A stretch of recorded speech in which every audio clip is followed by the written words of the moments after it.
নমস্কাৰ আপোনালোকে চাই আছে 24 লাইভ মই বৰ্ষা আপোনাৰ হৈতে আৰু আপোনালোক সকলোকে 24 লাইভৰ ফ্যামিলিৰ তৰফৰ পৰা নৱবৰ্ষৰ শুভেচ্ছা জ্ঞাপন কৰিছো নৱবৰ্ষ 2022 ৰ শুভেচ্ছা জ্ঞাপন কৰিছো আৰু আগবাঢ়িছো পৰৱৰ্তী বাতৰিলৈ 7 জানুৱাৰীৰ দিনটো আপোনালোকে সময় নোট কৰি ৰাখক 7 জানুৱাৰী হৈছে মুছলমান সকলৰ প্ৰথম জুম্মা আৰু প্ৰথম জুম্মাৰ দিনটোতে সাজু হৈছে মুছলমান সকলে প্ৰাণ আহুতি দিবলৈ 20000 মুছলমানে একেলগে কৰিব সাৰেন্ডাৰ কৰাৰ পাছতে তেওঁলোকে হাত বান্ধি থিয় হৈ থাকিব প্ৰথম জুম্মাৰ নামাজ আদায় কৰাৰ পাছতে তেওঁলোকে থিয় হৈ থাকিব হাত বান্ধি আৰু কৈছে যে আপোনালোক আহক আৰু আমাক হত্যা কৰক জনাই গৈছো এই খবৰটো আপোনালোকক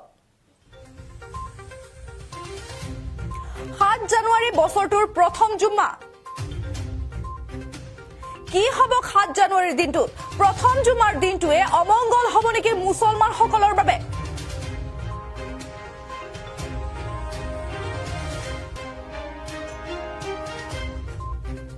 আৰু আমি আপোনালোকক জনাই গৈছো এই খবৰটো যে দেশৰ বাবে অহৰি সংকেত কিয়নো দেশৰ প্ৰতিগৰাকী সাধু সন্যাসীক নিমন্ত্ৰণ জনাইছে এগৰাকী মৌলবীয়ে আৰু এগৰাকী মৌলবীয়ে নিমন্ত্ৰণ জনাইছে দেশৰ সাধু সন্যাসীক অসম্ভৱ কাম কৰিছে এইবাৰ কিন্তু কিয় নিমন্ত্ৰণ জনাইছে জনাই গৈছো মৌলবী তকিৰ ৰাজাই দাবত জনাইছে প্ৰতিগৰাকী সাধু সন্যাসীৰ লগতে আৰক্ষী প্ৰশাসনক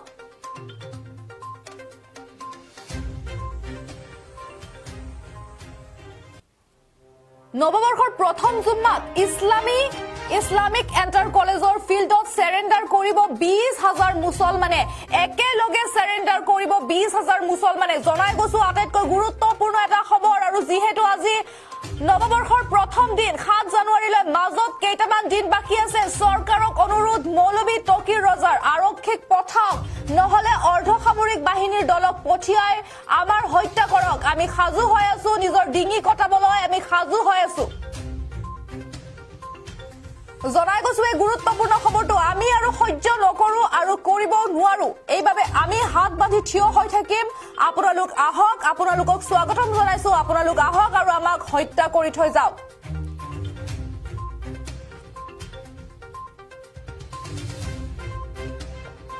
আহক আমাক মুকলিকৈ হত্যা কৰক প্ৰতিগৰাকী সাধু সন্যাসীৰ লগতে আৰক্ষী প্ৰশাসনক অনুৰোধ জনাইছে এগৰাকী মৌলবীয়ে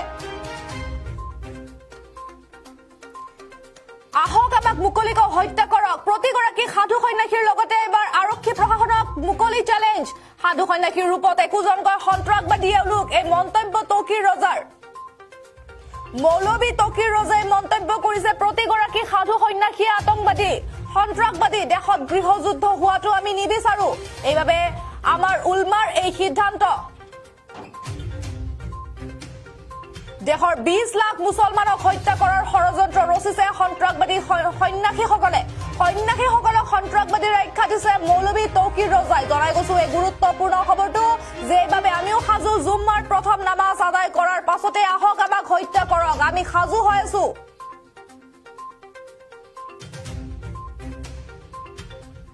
আৰু আমি আপোনালোকক জনাই গৈছো এই জানুৱাৰী দিন আপোনালোকে তাৰিখ নোট কৰি ৰাখক 7 জানুৱাৰী মুছলমান সকলৰ প্ৰথম জুম্মাৰ দিনটোতে মুছলমান সকলে 20000 মুছলমানে একেলগে কৰিব সাৰেন্ডাৰ হাত বান্ধি থিয় হৈ থাকিব কৈছে যে আমি হাত বান্ধি থিয় হৈ থাকিম আপোনালোকক আমি স্বাগতম জনাইছো আপোনালোক আহক আৰু আমাক হত্যা কৰক 7 জানুৱাৰীত সাৰেন্ডাৰ কৰিব 20000 মুছলমানে মুছলমানক হত্যা কৰাৰ দাবত আহক আমাক হত্যা কৰক কি হ'ব 7 জানুৱাৰীৰ দিনটোত দেশৰ বাবে অমংগল হ'ব নেকি মুছলমান সকলৰ বাবে অমংগলৰ দিন হ'ব নেকি 7 জানুৱাৰী যিহেতু 7 জানুৱাৰী তেওঁলোকৰ নৱবৰ্ষৰ প্ৰথম জুম্মা আৰু মুছলমান সম্প্ৰদায়ৰ জুম্মাৰ দিনটো লাকি দিন হিচাপে সকলোৱে জানে কিন্তু দেশৰ বাবে অহৰি সংকেত হ'ব নেকি কিয়নো দেশৰ প্ৰতিগৰাকী সাধু সন্যাসীক নিমন্ত্ৰণ কৰিছে এগৰাকী মৌলবী আৰু এই দৃশ্য আমি আপোনালোকক দেখুৱাইছো এই মৌলবী গৰাকী নিমন্ত্ৰণ কৰিছে মৌলবী গৰাকীৰ নাম হৈছে তকিৰ ৰাজা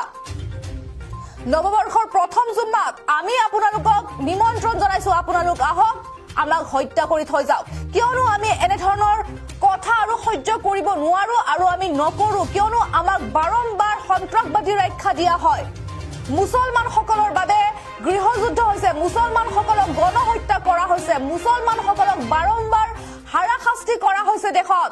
এইভাবে আমি আৰু সহ্য কৰিব নোৱাৰো। এইভাবে আপোনালোক আহক আৰু আমাক হত্যা কৰি যাওক। একেলগে 20,000 মুছলমানক আপোনালোক হত্যা কৰি যাওক। আমি হাত বান্ধি থিয় হৈ থাকিম। আপোনালোক আহক আমাক হত্যা কৰি যাওক। এই মন্তব্য কৰিছে মৌলবী তাকিৰ ৰজাই। সাধু সন্যাসীৰ ৰূপত এওঁলোক একোজন আতংকবাদী। এওঁলোকে যি উত্তৰাখণ্ডত যি তেওঁলোকৰ ধৰ্ম অনুষ্ঠান হৈছিল, সেই ধৰ্মীয় অনুষ্ঠানত তেওঁলোকে উল্লেখ কৰিছিল যে আমি 20 লাখ মুছলমানক হত্যা কৰিব লাগিব। কিন্তু 20 লাখ মুছলমানক হত্যা কৰিব বৰ্তমান সম্ভৱ নহয়। এইভাবে জুম্মাৰ নামাজ আমি আদায় কৰিম সেই ফিল্ডত, আৰু তাৰ পাছতে আমি হাত বান্ধি থিয় হৈ থাকিম। আপোনালোকৰ যদি ক্ষমতা আছে আপোনালোক আহক আৰু আমাক হত্যা কৰি যাওক। আৰু পলম নকৰাকৈ তেওঁৰ মন্তব্য প্ৰথমতে শুনাই দিব বিচাৰিছো। नहीं करेंगे। किसी किस्म का ऐसी स्थिति अगर हमारे देश में बनती है तो ये हमारे लिए निहायत शर्म की बात है। वो तो देशद्रोही हैं, उन्हें देश से प्यार नहीं है बल्कि सत्ता से और अपने मफाद से मोहब्बत करने वाले लोग हैं। लेकिन हम तकलीफ में रहकर, परेशानी में रहकर भी अपने देश से प्यार करने वाले लोग हैं। इसलिए हमारे उलमा ने इत्तेफाक राय से ये फैसला किया है कि अपने मुल्क में अमन व अमान कायम रखने के लिए, मुल्क को गृह युद्ध से बचाने के लिए, दंगे फसाद से, आतंकवाद से बचाने के लिए, उनकी मंशा 20 लाख मुसलमानों को कत्ल करने की है, तो हम कत्ल होने के लिए तैयार हैं। आप हुकूमत से मैं मांग करता हूं कि हुकूमत अपने उन आतंकवादी गुंडों को भेजकर हमारा चाहे तो कत्ल कराए, या सैनिक और अर्धसैनिक बल तमाम आपके ज़ेर हुक्म हैं, आप चाहे तो उन्हें हुक्म देकर हमारा कत्ल कराएं। लेकिन अब हम सब्र करने वाले नहीं हैं। मुल्क के अमन व अमान के लिए हमने ये फैसला किया है कि आने वाले जुमे को 7 जनवरी को इस्लामिया इंटर कॉलेज के मैदान में 20,000 मुसलमान स्वेच्छा से, अपनी मर्जी से सरेंडर करेंगे। और दावत दी जाती है, चाहे पुलिस को भेजकर, चाहे अर्धसैनिक बलों को भेजकर, चाहे अपने उन आतंकवादी गुंडों को भेजकर, जिस तरह भी चाहे हुकूमत हमारा कत्ल करवा सकती है। हम उसके लिए किसी किस्म की कोई दाद और फरियाद भी नहीं करेंगे। और अगर उनकी प्यास खून से बुझती है तो उन्होंने 20 लाख का लक्ष्य रखा है, हम उन्हें 20 लाख देने को तैयार हैं।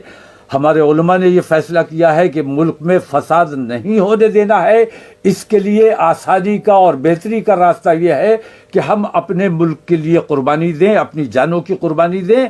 और हर जुमे को इंशाअल्लाह, पहला जुमा हमारा 7 जनवरी को पड़ रहा है, पहला जुमा हम 20,000 मुसलमानों को जमा करेंगे इस्लामिया की फील्ड में और दावत देते हैं कि आइए हमारा कत्ल कीजिए। हम हाथ बांधकर खड़े होंगे, कोई एहतजाज नहीं करेंगे। किसी किस्म का ऐसा सत्ता से और अपने मफाद से मोहब्बत करने वाले लोग हैं। लेकिन हम तकलीफ में रहकर, परेशानी में रहकर भी अपने देश से प्यार करने वाले लोग हैं।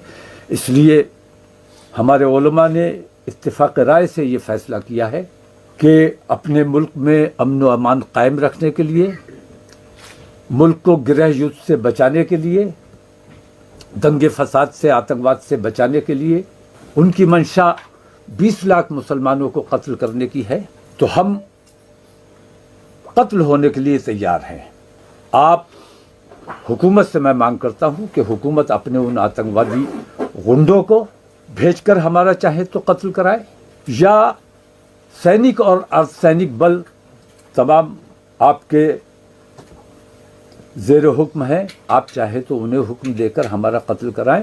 लेकिन अब हम सब्र करने वाले नहीं हैं। मुल्क के अमन व अमान के लिए हमने ये फैसला किया है कि आने वाले जुमे को 7 जनवरी को इस्लामिया इंटर कॉलेज के मैदान में 20,000 मुसलमान स्वेच्छा से, अपनी मर्जी से सरेंडर करेंगे। और ऐसी स्थिति अगर हमारे देश में बनती है तो ये हमारे लिए निहायत शर्म की बात है। वो तो देशद्रोही हैं।